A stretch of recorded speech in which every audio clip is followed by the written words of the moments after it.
Hello everyone. So once again welcome to SSC Telugu. ఈ వీడియోలో SSC CGL 2026 examination ఎవరైతే రాస్తున్నారో వాళ్ళ అందరి గుండెల్లో ఏంటంటే ఒక చిన్న భయం, ఒక చిన్న డౌట్ అనేది ఉంది.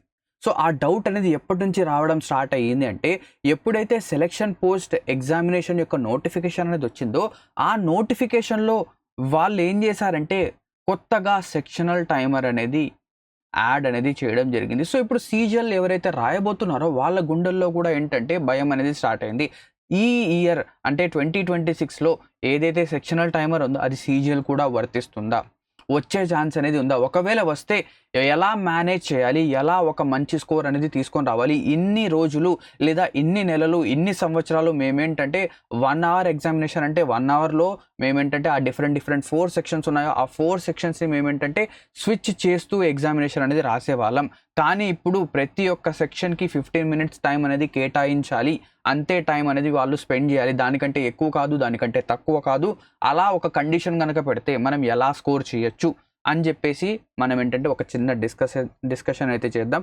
సో బేసికలీ మీరు ఏదైతే భయపడుతున్నారో అది వాస్తవమే. కానీ ఈ సెక్షనల్ టైమర్ అనేది ఇప్పుడు రీసెంట్గా ఏం రాలేదు, దానికంటే ముందు ఓకేనా మనకు సిపిఓ 2025 ఎగ్జామినేషన్లో సెక్షనల్ టైమర్ అనేది ఇంప్లిమెంట్ చేయడం జరిగింది. అప్పుడే మనకేంటంటే ఒక చిన్న హింట్ అనేది రావడం జరిగింది. ఇన్ ఫ్యూచర్ మనకేంటంటే రాబోయే సీజీఎల్ కానివ్వండి, సిహెచ్ఎస్ఎల్ కానివ్వండి, అక్కడ కూడా సెక్షనల్ టైమర్ అనేది కనిపిస్తుంది. ఇక్కడ మనకేంటంటే ఒకసారి సిపిఓ 2025 నోటీస్ కనుక చూస్తే, సో సిపిఓ ఎగ్జామినేషన్ అనేది 200 క్వశ్చన్స్ ఉంటాయి 200 మార్క్స్కి ఓకేనా, అంతే 200 మార్క్స్కి 2 అవర్స్ టైం ఉంటుంది. ఈచ్ అండ్ ఎవ్రీ సెక్షన్కి ఏంటంటే 30 మినిట్స్ ఏంటంటే వాళ్ళు టైం అనేది ఇచ్చారు. సో ఇక్కడ 30 మినిట్స్లో సో ఇక్కడ బేసికలీ చూడండి ప్రతి సెక్షన్కి ఏంటంటే సెక్షనల్ టైమర్ అనేది కేటాయిస్తే సాల్వ్ చేయొచ్చు, కానీ మ్యాథ్స్కి వచ్చేసరికి కొంచెం ఎక్కువ టైం అనేది కావాలి, అవునా. So I am being an aspirant, నేనేంటంటే ఒక ఆస్పిరెంట్ కాబట్టి నేను నా యొక్క స్ట్రాటజీ చెప్తాను చూడండి. ఎప్పుడైతే నేను ఎగ్జామినేషన్ రాస్తే అది సీజీఎల్ కానివ్వండి, సిహెచ్ఎస్ఎల్ కానివ్వండి, ఆ ఎగ్జామినేషన్స్లో ఏవైతే 4 సెక్షన్స్ ఉంటాయో రీజనింగ్, ఫస్ట్ నేను రీజనింగ్తో స్టార్ట్ చేశాను. దాని తర్వాత నేనేం చేస్తానంటే ఇంగ్లీష్ సెక్షన్ అనేది తీసుకుంటాను, దాని తర్వాత జిఎస్ సెక్షన్ అనేది తీసుకుంటాను, దాని తర్వాత లాస్ట్లో మ్యాథమెటిక్స్ అనేది నేను తీసుకుంటాను లేదా క్వాంట్ తీసుకుంటాను. సో రీజనింగ్ మ్యాక్సిమం నేను ఏ ఎగ్జామినేషన్ రాసినా కూడా అది సీజీఎల్ కానివ్వండి, సిహెచ్ఎస్ఎల్ కానివ్వండి, ఆలివ్ బోర్డ్ యొక్క లైవ్ టెస్ట్ కానివ్వండి, టెక్స్ట్ బుక్ కానివ్వండి, నేను స్టార్ట్ చేసేది రీజనింగ్తో స్టార్ట్ చేస్తాను. అండ్ రీజనింగ్కి ఓన్లీ 15 నిమిషాలు నాతో ఓకేనా. ఈ 15 మినిట్స్లో ఎన్ని క్వశ్చన్స్ అయితే అవుతాయో అన్ని క్వశ్చన్స్ నేనేంటంటే ఈ 15 మినిట్స్లో రీజనింగ్ అనేది చేస్తాను. 15 మినిట్స్కి 1 సెకండ్ ఎక్కువైందా అక్కడ ఉండను, నెక్స్ట్ సెక్షన్కి స్కిప్ చేస్తాను. నెక్స్ట్ దాని తర్వాత ఇంగ్లీష్కి వచ్చేసరికి 8 నుంచి 10 నిమిషాలు అంతే, 8 మినిట్స్ టు 10 మినిట్స్, 8 నుంచి 10 నిమిషాలు అంతే. నెక్స్ట్ జిఎస్కి 5 నిమిషాలే, 5 నిమిషాలు కూడా ఎక్కువ, 5 మినిట్స్ అనేది కూడా ఇక్కడ ఎక్కువ. అంటే ఇక్కడ మీరు చూస్తే అప్రాక్సిమేట్లీ నా దగ్గర ఏంటంటే హాఫ్ అన్ అవర్ టైంలో 30 మినిట్స్ ఆఫ్ ద టైం నేనేం చేస్తానంటే 3 సెక్షన్స్ కంప్లీట్ చేశాను.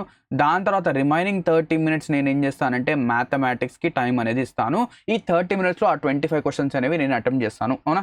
సో కొన్నిసార్లు ఏంటంటే 25కి 25 కరెక్ట్ అవుతాయి, కొన్నిసార్లు ఏంటంటే 22 కరెక్ట్ అవుతాయి, 23 కరెక్ట్ అవుతాయి, కానీ అక్కడ గ్యారంటీ అనేది ఉండదు. కానీ ఇక్కడ మనం 30 మినిట్స్లో 25 క్వశ్చన్స్ అనేవి చేస్తున్నాం. కానీ ఇప్పుడు వచ్చేసరికి ఏదైతే ఇప్పుడు న్యూ కండిషన్ వచ్చిందో అందులో ప్రతి ఒక్క సెక్షన్కి 15 మినిట్స్, ఇక్కడ 15 మినిట్స్ రీజనింగ్కి ఎగ్జాక్ట్లీ సాటిస్ఫై అవుతుంది. ఇంగ్లీష్కి 15 మినిట్స్ కనుక ఇస్తే ఇక్కడ కొంచెం ఏంటంటే టైం అనేది మనకు ఎక్స్ట్రాగా అనిపిస్తుంది, కానీ కొంచెమే, ఇక్కడ కూడా ఇది వ్యాలిడే. బట్ జిఎస్కి, జనరల్ స్టడీస్కి, జీకేకి 15 మినిట్స్ అనేది మనకు అవసరం లేదు, ఇక్కడ మనకు టైం వేస్ట్ అవుతుంది. అండ్ దానితో పాటు ఎప్పుడైతే మీరు జిఎస్ పైన ఎక్కువ టైం అనేది స్పెండ్ చేస్తారో మీరేం చేస్తారంటే, ఒకవేళ మీరు 10 క్వశ్చన్స్ పెట్టాలని చెప్పేసి అనుకుని ఎగ్జామినేషన్కి వెళ్తే మీరు ఏం చేస్తారంటే, ఎప్పుడైతే మీ దగ్గర ఎక్కువ టైం కనుక ఉంటే మీరు 10 కాకుండా 17 క్వశ్చన్స్ ఏంటంటే ఎగ్జామినేషన్లో పెడతారు. సో దానివల్ల ఏమవుతుంది, మీ యొక్క స్కోర్ అనేది నెగిటివ్గా ఇంపాక్ట్ అవుతుంది. అంటే మీకు రావాల్సిన స్కోర్ కంటే తగ్గిపోతుంది. ఆబ్వియస్లీ మీ లెక్క కానివ్వండి, వేరే వాళ్ళ లెక్క కానివ్వండి, నా లెక్క కానివ్వండి, ఎలా ఉంటుంది, దరిద్రంగానే ఉంటుంది, అది మనకు తెలిసిందే, అవునా. ఆబ్వియస్లీ మనం ఏం చేస్తాం, ఏదో క్వశ్చన్ అనేది పెడదాము, అది రైట్ అవుతుంది అని చెప్పేసి అనుకుంటే ఏమవుతుంది, అది విడిసి కొడుతుంది, మనకేంటంటే రివర్స్లో నెగిటివ్ మార్కింగ్ అనేది వస్తుంది. సో అది నెక్స్ట్ ఇక్కడ 15 మినిట్స్ టైం అనేది అస్సలు ఏంటంటే సరిపోదు. ఇప్పుడు చాలామంది ఏంటంటే సార్ ఈ 15 మినిట్స్లో 25 క్వశ్చన్స్ నేను చేయాలి, ఎలా చేయాలి, దీనికి టిప్స్ చెప్పండి, ట్రిక్స్ చెప్పండి అని చెప్పేసి చాలా చోట్ల ఏంటంటే చాలా సర్చ్ని కానివ్వండి చాలా చోట్ల వెతుకుతూ ఉన్నారు. ఇప్పుడు నేను కొన్ని ఫ్యాక్ట్స్ అనేవి మాట్లాడదాం, ఓకేనా, కొన్ని ఫ్యాక్ట్స్ మాట్లాడదాం. సో ఒక్కసారి దానికంటే ముందు ఒకసారి సెలక్షన్ పోస్ట్ అనేది చూద్దాం. సో సెలక్షన్ పోస్ట్లో కూడా ఇక్కడ మీరు చూస్తే 15 మినిట్స్ టైమర్, సెక్షనల్ టైమర్ అనేది అలాట్ చేశారు.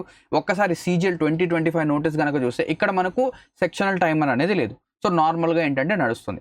ఇప్పుడు ఫ్యాక్ట్స్ అనేవి మనం మాట్లాడదాం, ఓకేనా.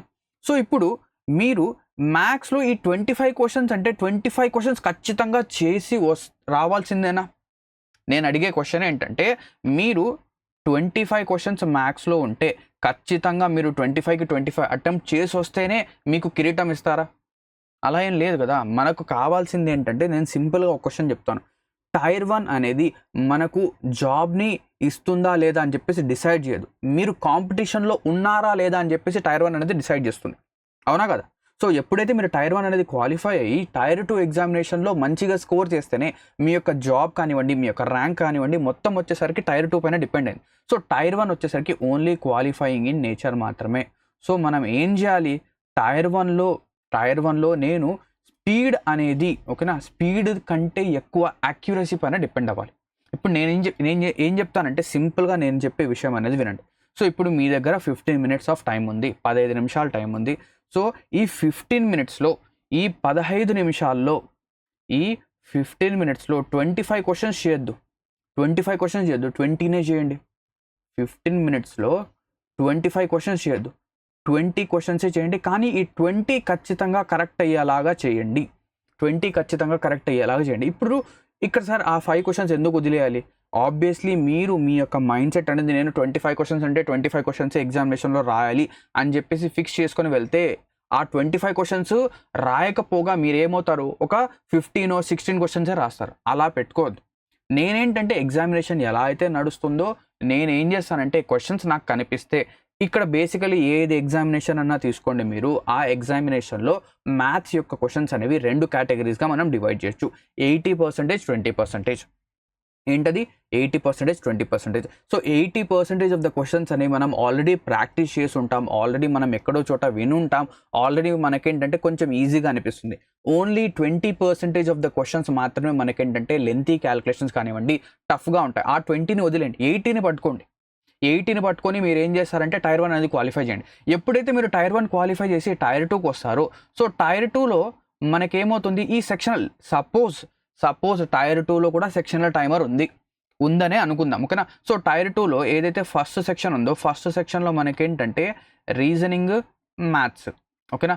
రీజనింగ్కి 30 మినిట్స్, మ్యాథ్స్కి 30 మినిట్స్, మనం ఇంతకుముందు సిపిఓలో చూసాం. సో సిపిఓలో కనుక చూస్తే 30 మినిట్స్లో 50 క్వశ్చన్స్ చేశారు స్టూడెంట్స్. 30 మినిట్స్లో ఏం చేస్తారు, 50 క్వశ్చన్స్. కానీ ఇక్కడ మీరు ఏం చేయాలి, 30 మినిట్స్లో 30 క్వశ్చన్సే చేయాలి. టైర్ 2 గురించి నేను చెప్తున్నాను, 30 మినిట్స్లో మీరు 30 క్వశ్చన్సే చేయాలి, 30 మినిట్స్లో 30 క్వశ్చన్సే చేయాలి, ఓకేనా. సో టైర్ 2లో ఆ టెన్షన్ ఉండదు. మీరు టైర్ 1 అసలు ఏంటి అసలు సెక్షనల్ టైమర్ వచ్చేసింది, నేనేం చేయాలి, నేను చదివింది ఏమైపోతుంది, ఏదైతే ఆలివ్ బోర్డ్ మాక్ టెస్ట్ కానివ్వండి, టెక్స్ట్ బుక్ యొక్క లైవ్ టెస్ట్ కానివ్వండి, అక్కడ 15 మినిట్స్ టైమర్ పెట్టుకుంటున్నారు, ఏం చేస్తున్నారు, ఎగ్జామినేషన్స్ అనేవి రాస్తున్నారు. మీ మైండ్ సెట్ని ఏమైనా మార్చారా మీరు? నేను 25 క్వశ్చన్స్ కాదు, నేను 20 క్వశ్చన్సే చేయాలి, లేదా నేను ఏదైతే టైం అనేది స్పెండ్ చేస్తున్నారో ఆ క్వశ్చన్ పైన, ఆ క్వశ్చన్ అనేది నాకు ఆన్సర్ని ఇవ్వగలిగితేనే నేను దానిపైన టైం స్పెండ్ చేయాలి. అలా ఏమైనా ఆలోచించారా? లేదు. సో ఎప్పుడైనా కూడా చూడండి 15 మినిట్స్లో సాల్వ్ చేయడం. నేను కూడా ఏం చేయొచ్చు, సో చాలామంది మీరు కూడా చూసుంటారు, ఓకేనా. నార్త్లో ఎవరైతే ఎడ్యుకేటర్స్ ఉన్నారో వాళ్ళందరూ ఏం చేస్తున్నారంటే క్వశ్చన్స్ 25 క్వశ్చన్స్ తీసుకుంటున్నారు, 25 క్వశ్చన్స్ని ఒక 12 మినిట్స్లో ఒక 30 మినిట్స్లో సాల్వ్ చేసి చూపిస్తున్నారు. సాల్వ్ చేయడం వేరే, నేను కూడా కూర్చొని ఒక 15 మినిట్స్ లేదా 20 మినిట్స్లో నేను సాల్వ్ చేస్తాను. 15 మినిట్స్లో నా వల్ల కూడా కాదు, నేను కూడా చెప్తున్నాను కదా. అన్లెస్ ఆ పేపర్ అనేది చాలా డెడ్ ఈజీగా వస్తే తప్ప నేను 15 మినిట్స్లో సాల్వ్ చేయలేను. సో 12 మినిట్స్లో 30 మినిట్స్లో సాల్వ్ చేస్తున్నాను. సాల్వ్ చేయడం వేరే, కానీ 15 మినిట్స్లో ఎలా సాల్వ్ చేయాలి అని చెప్పటం, అని నేర్పించడం అనేది వేరే. ఇది ఎప్పుడు వస్తుంది, ఇది మీ అంతటా మీరే డెవలప్ చేసుకోవాలి, అండ్ దీంతోపాటు ఏదైతే మీరు బేసిక్స్ అనేది నేర్చుకున్నారో దాంతోపాటు అడిషనల్గా ఇంకొన్ని కాన్సెప్ట్స్ అనేవి మీరు ఎగ్జామినేషన్లో అప్లై చేయాలి. అండ్ అప్లై చేసిన ఆ కాన్సెప్ట్స్ అనేవి పర్ఫెక్ట్గా క్లియర్ కట్గా సాటిస్ఫై అవ్వాలి. అలా అయితేనే మీరు 15 మినిట్స్లో క్వశ్చన్స్ అనేవి సాల్వ్ చేయగలరు. ఆ కాన్సెప్ట్స్ ఏంటి? సో ఇక్కడ యూనిట్ డిజిట్ కానివ్వండి, డివిజిబిలిటీ రూల్స్ కానివ్వండి, రేషియోస్ కానివ్వండి, ఆప్షన్ వెరిఫికేషన్ కానివ్వండి, ఆల్జీబ్రాలో మనం ఎక్కువగా చేస్తూ ఉంటాం, షిఫ్టింగ్ మెథడ్ కానివ్వండి, అండ్ చాలా చాలా ఇంపార్టెంట్ ఇప్పుడు సెక్షనల్ టైమర్ కనుక ఒకవేళ వస్తే మనం ఆర్ట్ ఆఫ్ స్కిప్పింగ్ అనేది చూడాలి. ఏవైతే 25 క్వశ్చన్స్ ఉంటాయో ఆ 25 క్వశ్చన్స్లో ఏవైతే ఈజీగా ఉన్న 20 క్వశ్చన్స్ని ఐడెంటిఫై చేయండి. రిమైనింగ్ 5 క్వశ్చన్స్ని తర్వాతకి నెక్స్ట్కి వదిలేయండి. ఈ 20 క్వశ్చన్స్ని ఖచ్చితంగా 100% మీరు అక్యురసీతో కనుక సాల్వ్ చేస్తే మీ యొక్క మ్యాథ్స్ యొక్క స్కోర్ 40 మార్క్స్ ఉంటుంది. సపోజ్ మీరు ఏదైతే చేశారో రీజనింగ్లో ఎంత లేదన్నా 45 ఈజీగా స్కోర్ చేయొచ్చు. ఓకేనా, ఇది మ్యాథ్స్ యొక్క స్కోర్, ఇది రీజనింగ్ యొక్క స్కోర్. ఓకేనా, ఇంగ్లీష్లో మీరు ఎంత లేదన్నా అట్లీస్ట్ 35 అన్నా స్కోర్ చేయాలి. 35+ ఖచ్చితంగా స్కోర్ చేస్తేనే 35+ ఖచ్చితంగా స్కోర్ చేస్తేనే రిజల్ట్ అనేది ఉంటుంది. 40 చేసినా ఇంకా మంచిది. నెక్స్ట్ ఇప్పుడు జీకే జిఎస్కి వద్దాం. సో జనరల్ స్టడీస్ ఇందులో 15 నుంచి 20 నేను చాలా వీక్. ఓకేనా, జిఎస్లో నేను చాలా వీక్, నాకు 15, 20. సో ఇది టోటల్ చేయండి. ఇది 5, 15, 8, 9, 10, 130. 135 కంటే ఎక్కువ పోతుందా tier 1 cut off? Tier 1 cut off అనేది 135 కంటే ఎక్కువ పోతుందా? నా కళ్ళల్లో కళ్ళు పెట్టి ఆన్సర్ చెప్పండి. ఎక్కువ వెళ్తుందా? వెళ్ళదు, ఆబ్వియస్లీ వెళ్ళదు. సార్ ఒకవేళ వెళ్తే ఇక్కడ ఇంగ్లీష్లో మనం 35 తీసుకున్నాం, దీన్ని 40 చేయండి, 140 అవుతుంది. ఇంగ్లీష్ పైన మీరేంటంటే ఏవైతే థింగ్స్ మీ యొక్క కంట్రోల్లో ఉన్నాయో దానిపైన ఫోకస్ చేయండి. అంతేగాని నేను 15 మినిట్స్లో 25 క్వశ్చన్స్ చేయాల్సిందే అని చెప్పేసి ఆలోచించద్దు, ఆ మైండ్ సెట్ పెట్టుకోవద్దు. ఓకేనా, దీని తర్వాత ఇప్పుడు ఆల్రెడీ నేను చెప్పాను ఏవైతే అటెంప్టింగ్ స్ట్రాటజీ అనేది ఉంటుందో 80-20గా ఉండాలి. ఈజీ లాంగ్వేజ్ కనిపిస్తేనే అటెంప్ట్ చేయండి, ఈజీ క్యాలిక్యులేషన్ కనిపిస్తేనే అటెంప్ట్ చేయండి. రిపీటెడ్ క్వశ్చన్స్, డైరెక్ట్ క్వశ్చన్స్, లేదా సింపుల్గా చెప్పాలంటే ఏవైతే క్వశ్చన్స్ మీరు 5 to 6 టైమ్స్ అనేది ప్రాక్టీస్ సెషన్స్లో కానివ్వండి, మాక్ టెస్ట్లలో కానివ్వండి ప్రాక్టీస్ చేస్తుంటే అటువంటి క్వశ్చన్స్ని అటెంప్ట్ చేయండి. రిమైనింగ్ క్వశ్చన్స్ని వదిలేయండి. ఒకవేళ ఎగ్జామినేషన్ అనేది స్టార్ట్ అయింది, ఇప్పుడు నేను ఫస్ట్ క్వశ్చన్ తీసుకున్నాను, ఫస్ట్ క్వశ్చన్ సాల్వ్ చేశాను, సెకండ్ క్వశ్చన్, థర్డ్, ఇలా నేను క్వశ్చన్స్ అనేవి డైరెక్ట్గా ఇలా సాల్వ్ చేసుకుంటూ వెళ్తే 21 నుంచి నేను ఫస్ట్ క్వశ్చన్ సాల్వ్ చేశాను, ఫస్ట్ క్వశ్చన్ అయిపోయిన తర్వాత సెకండ్ క్వశ్చన్కి వెళ్ళాలి, సెకండ్ అయిపోయిన తర్వాత థర్డ్, ఇలా నేను కనుక నా మైండ్ సెట్ పెట్టుకుంటే నేను ఎప్పటికీ ఎగ్జామ్ అనేది క్లియర్ చేయలేను. ఆబ్వియస్లీ మీకు తెలిసిందే, మనం ఏం చేయాలి? స్కిప్ చేస్తూ ఆన్సర్స్ అనేవి చేయాలి. అర్థమైందా? సో భయపడాల్సిన ఎటువంటి అవసరం లేదు. ఒకవేళ సెక్షనల్ టైమర్ వచ్చినా కూడా మీరు ఏం చేయాలి? యాక్యురసీ పైన మీరేంటంటే ఫోకస్ అనేది చేయండి. అండ్ దానితో పాటు ఏదైతే ఈ ఆర్ట్ ఆఫ్ స్కిప్పింగ్ కానివ్వండి, యూనిట్ డిజిట్, ఏవైతే చిన్న ట్రిక్స్ ఏవైతే ఉంటాయో వీటిని ఒక్కసారి ఏంటంటే గో త్రూ అనేది చేయండి. మీకు ఏంటంటే ఎగ్జామినేషన్లో హెల్ప్ అనేది చేస్తుంది. ఓకేనా, సో ఇది ఒక స్మాల్ అండ్ షార్ట్ వీడియో ఏదైతే ఎగ్జామినేషన్లో రీసెంట్గా మనకేంటంటే అప్డేట్స్ అనేవి వస్తున్నాయి. చాలామంది స్టూడెంట్స్ ఏంటంటే భయపడుతున్నారు.